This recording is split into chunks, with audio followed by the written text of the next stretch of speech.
Oof, that is such a good question. Let's flip it. So let's start talking about compliance-led security. Mhm. It is sad, and I think that a lot of organizations today are that way, and it really puts them at risk in so many different ways. So first off, if you're trying to meet a regulation to build trust with customers, and your whole security practice is based on that.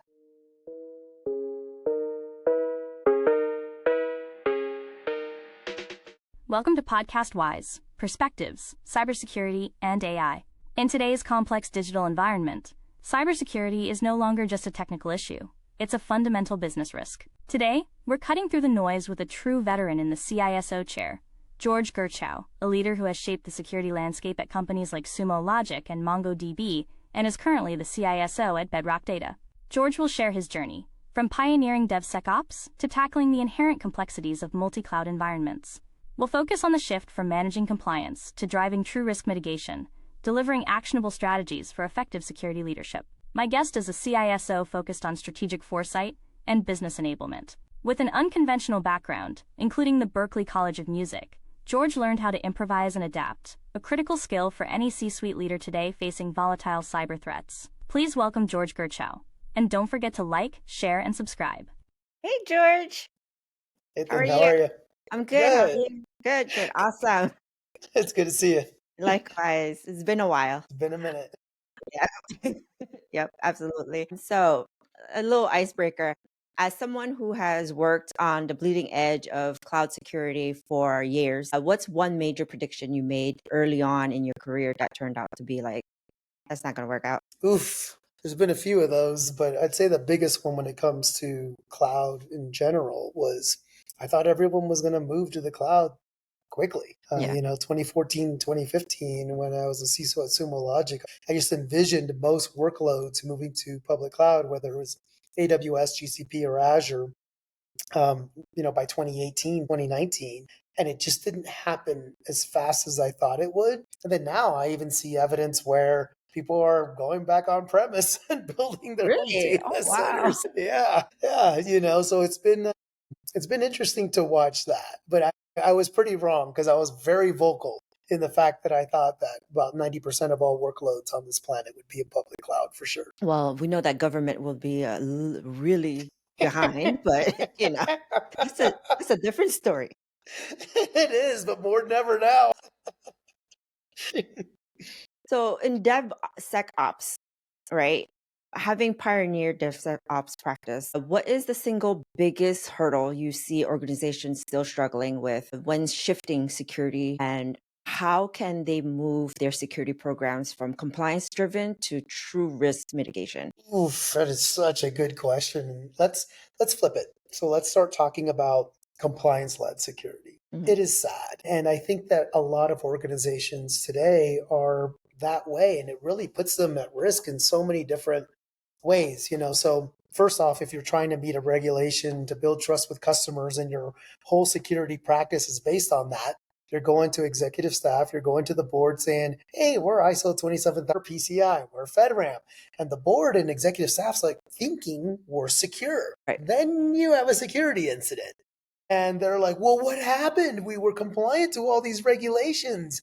And it really puts the security team in such a strange spot. And it also just leads to bad culture because engineers are not going to want to do something because of compliance sake. They're going to want to do it because it advances innovation, makes the organization better, and makes their jobs better as well too, which takes me to the DevSecOps piece of this, which is I think adoption has been slow because engineers still want to innovate, move fast, and they view traditional cybersecurity compliance teams as people who are going to slow them down, don't necessarily speak their language as much. And so the concept I thought was a really good one, but it never really took off to the full extreme. The other piece too is organizational structure. I had a lot of different companies, like for example, when I became the CISO at MongoDB, the product team had their own security team.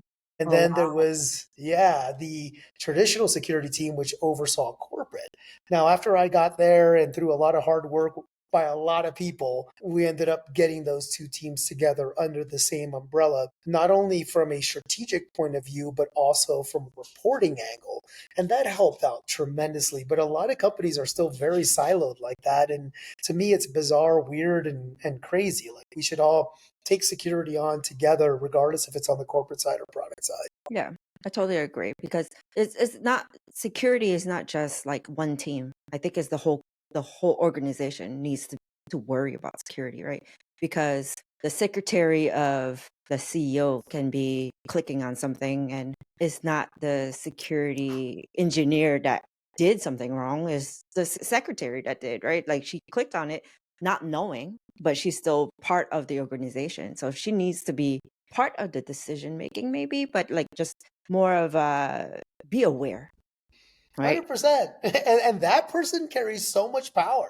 Like, that's Right. actually a really good example because if you look at the executive admin for a CEO, they're doing things on the CEO's behalf. And Mhm. so, if that person isn't bought into the security program, is not helping with training and getting people motivated, and like you said, it clicks on the wrong thing or inadvertently shares these ultra sensitive files that the CEO has access to, and then it puts the entire organization in a bad spot. And so I think a lot of it has to do with leadership in general, especially security leadership, where you got to sell. You got to sell and market your program and get everybody to buy in and be very approachable. Yeah, and I think also the security awareness training is kind of boring, right? It's kind of boring. Like, okay, don't it's you sit through it every year and you're like, okay, I did this last year. If you're at a company for so many years, you know what it is. You know that, when your anniversary comes and you gotta click it or first January, you're like, okay, well, I gotta do this by the end of the month.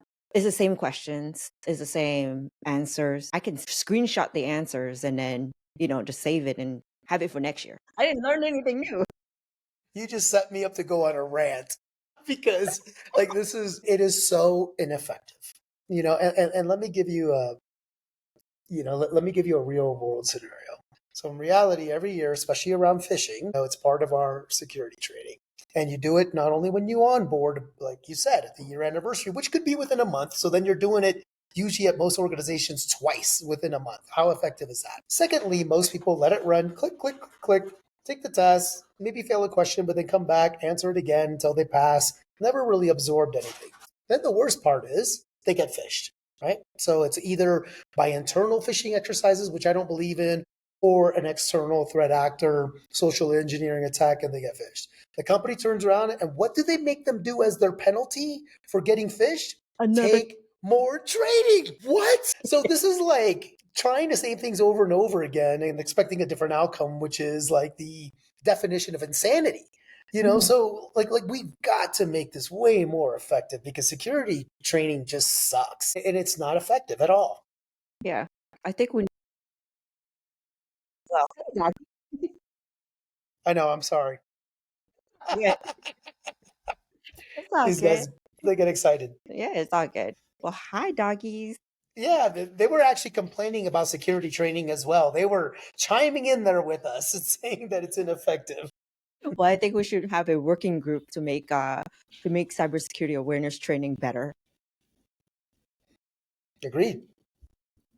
And the organization using multi-clouds and a whole slew of SaaS products. How do you manage the complexity and prevent data sprawl? And what advice would you have for CISOs on unifying their security policies? Yeah, when it comes to multi-cloud, I believe in multi-cloud because I don't like having all of my eggs in one basket. Mhm. I think AWS needs competition.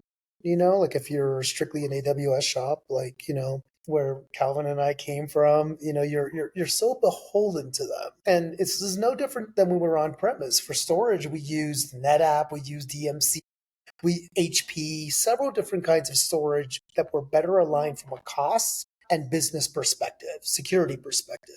But it brings complexity, as you just mentioned. Like the tooling is a little bit different, the knowledge is a little bit different as well. And then, like you said, you end up having maybe different kinds of policies because of the way that the cloud environments are built. And then you bring in SaaS. And, SaaS is the IT of today because even though a lot of organizations, to your point, public sector, federal government has been slow to move over, some people in tech are rebuilding their own data centers. The reality is that most of IT's job today is managing SaaS. Now, with that comes a ton of data, which we talked about earlier today.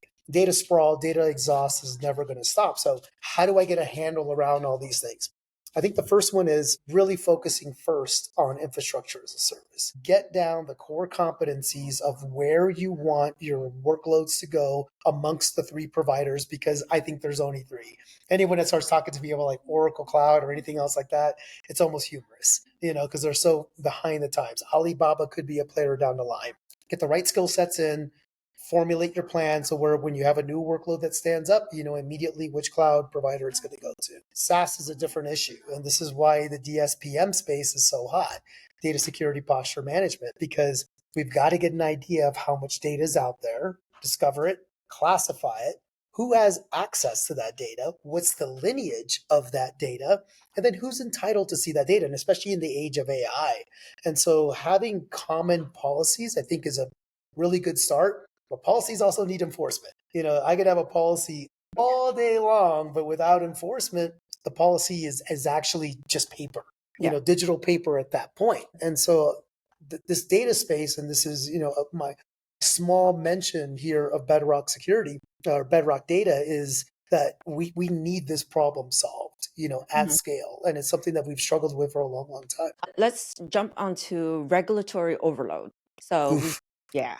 So from FedRAMP to HIPAA to, ISO 27, that you have an extensive compliance experience. In a world of rapidly evolving global data regulation, what should be the CISO's guiding philosophy to ensure that compliance without stifling business innovation? I think it goes back to kind of the first question that you were asking about, which is not being a compliance driven org. If you do the right things by cybersecurity, prioritize them correctly, you will meet regulatory standards. For example, if I'm running IAM across the organization and phishing resistant MFA, if I have good endpoint security, if I have data protection and the right controls happening, I can knock out ISO 27001, SOC 2 Type 2, and then some of the more complicated ones like FedRAMP that you mentioned. And so I think it's by really prioritizing where the org needs to be, how it needs to mature from a cyber perspective, and then all the boxes end up getting checked over time.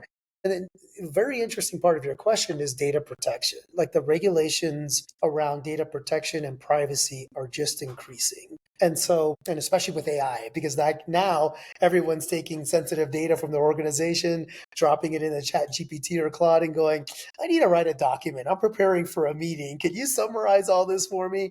So where is all that data going?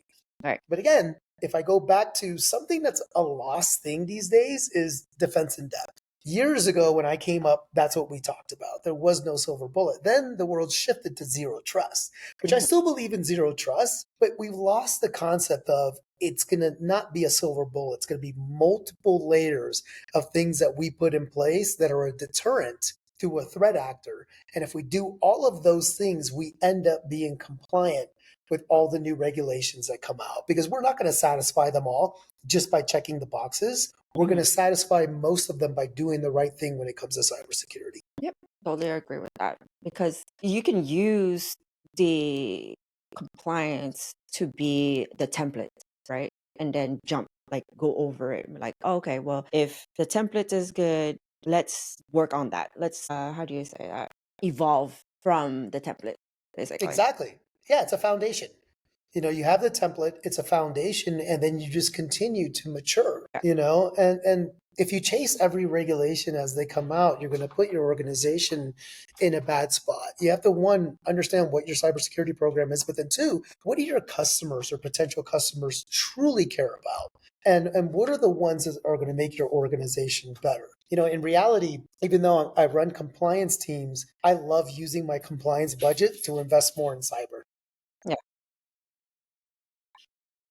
Hey, it works. It When it works, works. it works. So you're an advocate for importance of being an approachable CISO. How does an approachable CISO translate into tangible security improvements? And what non-technical skills are now mandatory for security leaders who wants to be at the seat of the table? Yeah, and thank you for asking that question. This to me is the most important inflection point we're at in cybersecurity. So many CISOs today don't have a seat at the table. They report into CFO, COO, CTO, maybe even a layer down from that, which, it's okay if you have the right person you're reporting to, but in most cases it's not.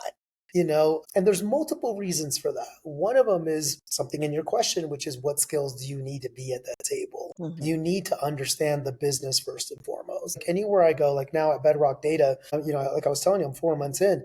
I spent my first 30 to 60 days learning how every cog in the company works. What's important to the CFO? What's important to the CEO? What is our marketing motion? What does our customer base look like? How are we architected? What are the short term tactical plans versus the long term strategic plans? Who are the investors? Getting to know them more. And then that way, anytime I ask for something, I know what the company could potentially be giving up to make an investment in cyber. That is business knowledge. And it takes years to start thinking that way and get there. But there's a lot of good CISOs out there today, a lot of you who will be listening who have those skills, and you just need to kind of like push through because there's nothing worse than you're not invited to e-staff or a regular e-staff member, and all of a sudden the CTO is giving your talk track for you. What is that? Yeah. They can't answer the questions or there's no context behind what is happening there. And it's an unfortunate thing because the minute, as you know, there's a security incident, It's on then you. who gets pushed up? Totally. It's on you. Yeah. And then all of a sudden everyone wants to talk to you and you're briefing staff and the board and everyone else, so You're it's like, a now I get a seat at the table? right, exactly, and so it's like a real conundrum. And then let's go back to the first thing you said, which is so important too, is being approachable, has a lot to do with that. Because like when I first came up in this industry, the original CISOs, which, they haven't been around that long. I think CISOs, that position probably started being a thing like 20 years ago, really. Before that, you were in IT, there was a risk management department, SOX came out, and then it was all like legal. And then all of a sudden you started seeing cybersecurity. Like I naturally moved into it because I was an IT guy who did security. But everybody was just so hardcore and mean to end users Oh, from an IT perspective. Yeah, it was terrible. There were even skits on Saturday Night Live about this where someone would ask for help and then, the IT people would make fun of them and use all these acronyms, as they asked for help. And I had noticed early on, I was like, that's not going to get me anywhere. I don't half the acronyms that a finance person uses. I don't know. Does that make me dumb? No, I just don't understand their practice. They don't understand mine. So how can I listen more? How can I be helpful? And then also understanding that people make mistakes. So one of the ways that I really love to breaking down that barrier is as I make mistakes, I fess up, and I get it out there. I'm vulnerable. And then that way people see like, holy crap, like he can it's a accidentally question. yeah, totally. Put people in the CC instead of the BCC. Like Yeah. our CISO did that. And then it makes other people, when they make a mistake, approach your security team because that is the place you want to be. You don't Right. want to find out about it a month or two later and really put the company at risk. You want people to come up to you and tell you. And then the other thing that happens is you develop relationships, you get to know what they're working on. So you get to know the business even better, which leads to that seat at the table eventually. Yeah. So basically, the cybersecurity professionals are like the cops of the internet, right? Like if you look at Yeah. it parallel in the real world versus the cloud, where we are like the cops, where we're like, oh, you did bad, like they're looking, they see us as where if they did something wrong, they're like, oh no, I'm gonna be in trouble with the cybersecurity team, and oh no, if I click on this, they're gonna reprimand me and all these things. No, when I was IT break fix, I'm like, it's okay, like you did something, you made a mistake, you called me because you plumb forgot that you by accident, touched the power cord and it came off. It's okay. The company's paying me to come and plug it back up. Like it's okay to make mistakes, right? So all of my users loved me because I was approachable. I was like, don't worry about it. Or if they say, Ted, you're so great and I'm so dumb for doing this. No, you're not dumb. You're good at what you do.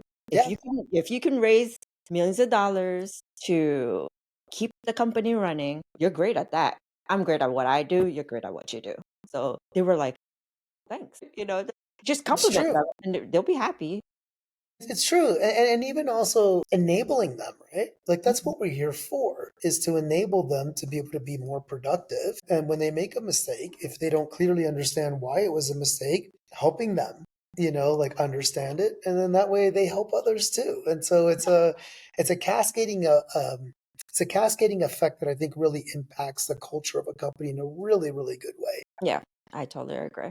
To continue the conversation about CISOs, how can a CISO effectively communicate complex and highly technical cybersecurity risks to a non-technical board of directors? What key metrics or narratives should be prioritized to get the necessary executive buy-in for security investments?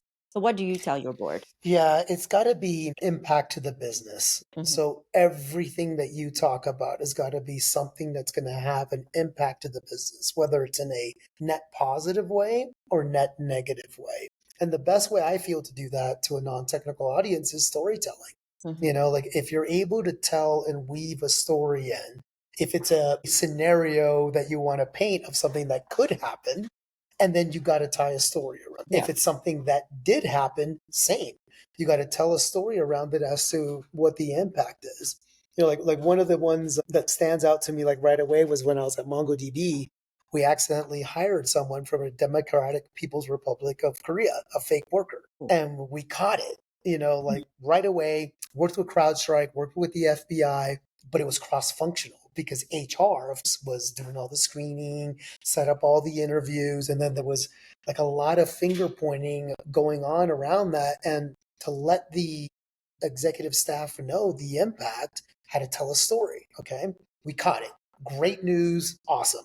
What if we already hired one and we don't know? We have to Right. go back and look at HR logs. HR didn't want us to go back and look at the logs because there's sensitive data in there. Well, I'm kind of in cybersecurity. I see sensitive data all the time. So telling the story and the narrative of the impact that if we already hired one was huge. And, eStaff got on board and was very supportive after that. But I think you have to put things in story format, story cell. Yeah, I totally agree. Because Kelvin, my husband, he does a lot of storytelling and he's really good at it. So I'm learning through him how to storytell.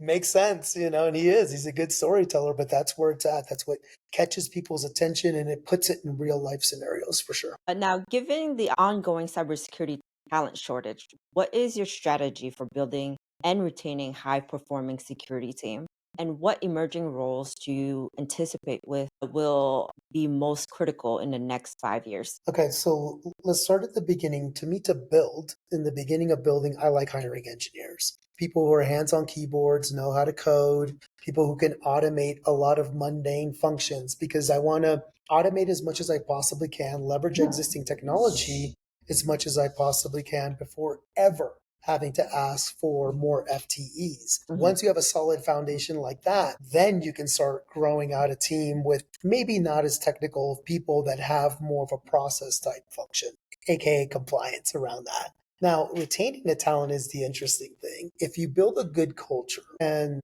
people are working with a team that they believe in, attrition will be low.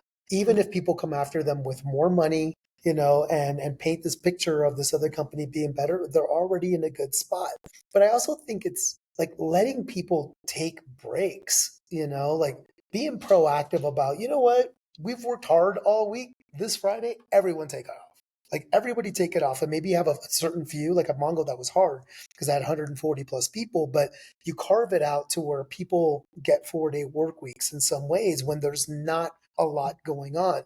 I think people really appreciate that. They may appreciate that more than getting a spot bonus or something like that. It's just a recognition of go spend time with your family, go do the things that are important in this life, Right. because this is in What are you reality. looking for? Yeah, exactly. What are you working for? That's the best way to put it. And then the last piece of that question, which is the one I love the most, is what are the new rules coming out? It's all 100% going to be around AI security and AI engineering. Like I try to go on most calls that I do without even talking about AI as long as I can, but it's extremely difficult, because it is the reality of where we're at. It's a huge tool in our toolkit today. And so the more people that we can get that really understand it, can leverage it on the side of the good for cybersecurity, and then the better off we're going to be. And I don't know if that is just a straight cyber background. That also may be more of a data background or more of a engineering background. And then we lean into them with the things that we know about cyber. Yeah. And also you can teach, right? For sure. Somebody says teachable. Yeah, no doubt. And to me, that's like one of the best qualities that we can find, are people who have a great attitude and that want to learn, and just have like this never ending desire to continue to learn about Yeah. technology and about people. Yeah, I totally agree. Now let's go a little bit personal. You studied computer networking and attended Berklee College of Music. Are there any principle, discipline, or creative approaches from your music background that you've been able to apply to the complex world of cybersecurity? Totally. And that one, the Berkeley piece, I think is the most important. I went after my bachelor's degree because I knew I was going to need a degree to be competitive in the workspace. The Mhm. Berkeley piece was out of love, and with that love, one of the things I found out was I was one of the first heavy metal guitarists ever let into that university Oh, because so nice. many people broke walls for me getting in. But I didn't know anything about jazz at the time. And then I fell in love with jazz while I was at that school. And one of the biggest pieces of jazz and bebop that I truly enjoy is the improvisation skills. Like that no song ever sounds the same twice. And especially when you see these greats, which I got to see, the Miles Davises of the world play live. And I started noticing, I was like, wow, they just now all of a sudden see this same melody or rhythm in such a different way that they're going to layer more complexity on it that's going to sound so much better for the audience. So translating that into cybersecurity, it was never to be rigid in my thinking and to always be open to improvising and changing the way my approach to different things. If something's not working, you can only stick with it so long. And you've got to be able to kind of pull back, adapt, and change your strategy. And I believe that my time in music taught me a whole lot about that. So thank you for asking, because I think this is the first time it's come up Well, in a welcome. podcast. You're welcome. Well, maybe we can leverage that and fix cybersecurity awareness with that. I think so. You know what I mean? Like put a little bit of music to it or Mhm. something, to get people's creative spirit Yeah. going. It's almost like let's just touch on that a little bit. It's almost like we should be able to understand where the person is in their knowledge first, Mhm. and then adapt the training to that, to what those gaps may be, and then areas of interest they have. I guarantee you, if I threw out like right now, which I may do at Bedrock Data, and say, hey, how many of you want to lean into cybersecurity training around AI? All the hands would go up. So Yeah. why not start there and then weave some of the other principles that we want to get in? Because right now it's just a compliance checkbox. Did I do it for ISO 27001? Check. SOC 2 Type 2? Check. It's not effective. Yeah. I totally agree. Then that would be a great idea to, ask your people, be like, hey, you guys want to do this? Why not? Yeah, exactly. Okay. Now, beyond your corporate role, you are a co-founder and CEO of the X Foundation, which focuses on raising awareness about opioid addiction. How does the focus, mission, and leadership experience on your nonprofit work inform or influence your philosophy on corporate security and risk management? Yeah, so X Foundation is like a really personal, mission for me to raise awareness around fentanyl poisoning in particular. I had a son that passed away at 17 because he was given a fake pill. It Oh looked like no. a half a Percocet, but it was actually laced with fentanyl. Wow. And I didn't know what fentanyl was, at the time. So like kind of translating that back in, not everything is as it appears, because I Mhm. had all the right conversations with my son Xavier. That's why it's called X Foundation. But the one thing I never said was don't take any kind of substance from an unknown source. I don't care if it's a Tylenol. I don't care if you're having finals and it's an Adderall. Don't do that. So that's what a lot of the messaging is focused on and helping people in that way. And it's really the same kind of in a corporate type cybersecurity environment. Like think about what we just talked about, like phishing. Mhm. You see a link and it looks so good and the email, looks like so legit, but not everything is as it appears, and the work in X Foundation, I think, has grounded me so much that to what's real and what matters, that now my desire to help people in the cybersecurity world is greater than ever. Mhm. And then I've been through two major cybersecurity public incidents, one with Sumo, one with MongoDB in the last 3 years, that I'm just so calm, because I know I'm going to get to the right outcome. And in reality, it's, in most cases, it's not going to be life or death like the work that we do in X Foundation. Thank you for asking about that. You're welcome. Well, I don't have any more questions. And this was a great conversation. And I thank you so much, George, for coming on and having this conversation. And thank you to my audience. And I will see you guys next time. Bye. Thank you, everyone.